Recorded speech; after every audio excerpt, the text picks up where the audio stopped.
I strongly believe that good cooking is physical.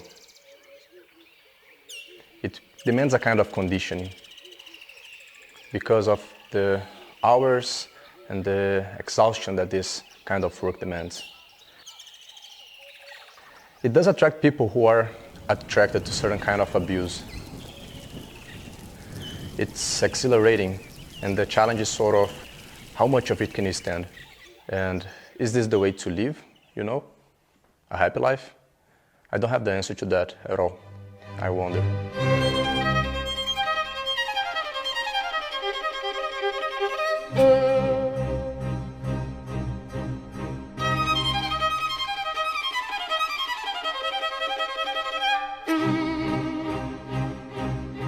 There is a real advantage to creating a project, a universe where the vectors don't all point at you, at the chef. Where the nostalgia you're feeling or the place that you're at points out to something larger. A project that has an overriding message and purpose. It's about something.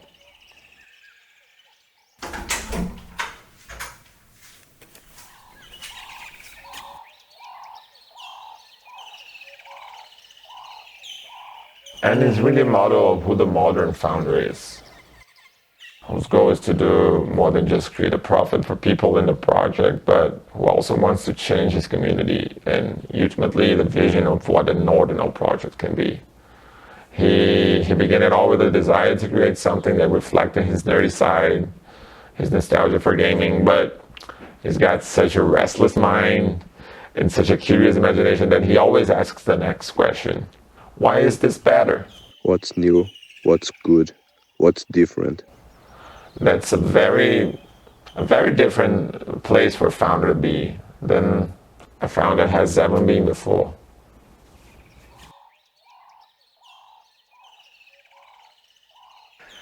When we created Ogreye, the idea was born from a desire to bring the universe inside my mind to life and share it with others.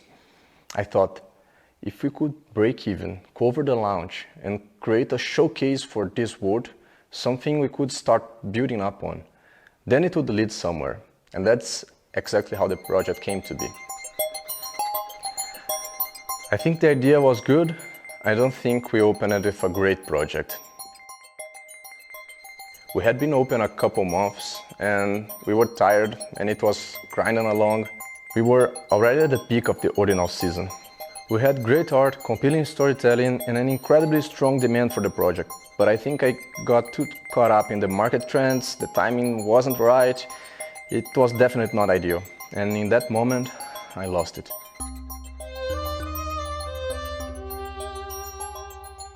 A few hours later, we started seeing loads of comments asking for the project to be free.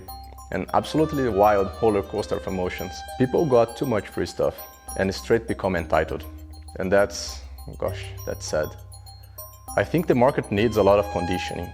But yeah, free and fair can be great in some cases, like when you are wiping a token out of thin air. But when you got an artist pouring their heart and soul into crafting something truly unique, never seen before, or a company trying to build something real, it just cannot and should not be free.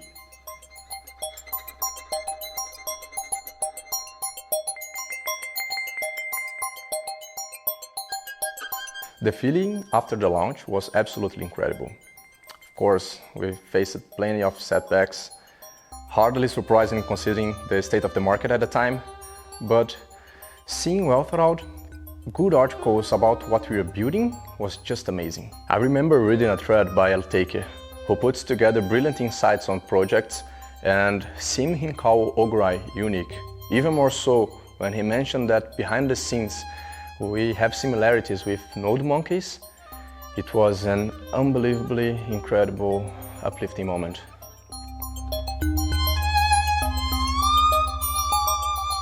We are a nation of nerds, and when the ordinals arrived, we witnessed abundance like never before.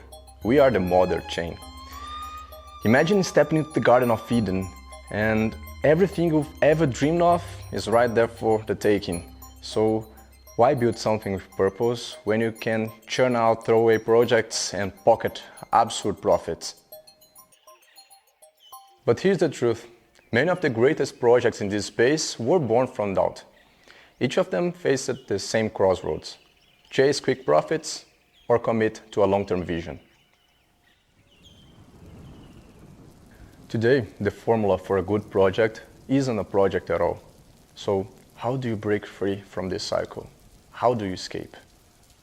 I think Anne has an incredibly nerd mind with a touch of perfectionism, perhaps even a streak of a control freak, and that's exactly what makes him so unique. He never builds anything without an unwavering pursuit of perfection, meticulously refining every detail to ensure that what reaches the public is nothing less than magical. I believe he's always searching for that ultimate aha moment. This is very different. I think what we are building for Ogreye is something truly unique. The feeling, the team, the vision. Today, Ogreye has 21 contributors, brilliant minds, and incredible people helping me shape what we want it to become. And at last, the pieces are falling into place. The whole of our project is to piece things together, and we do that by shaping what the community gives us. That's the real gift of this space.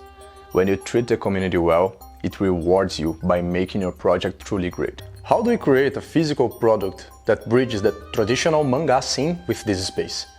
What kind of physical launch, what brand collaboration would resonate with us? How do we design airdrops that feel meaningful, that people actually want to experience again and again? And if they start requesting them repeatedly, does it become a construct in my life? I don't have all the answers, but as a dear friend likes to say, if you're thinking of just one idea to solve your whole life, you're thinking too small. That thought alone gives me hope. It gives me energy. Because I don't know where else all these ideas would come together in the same way.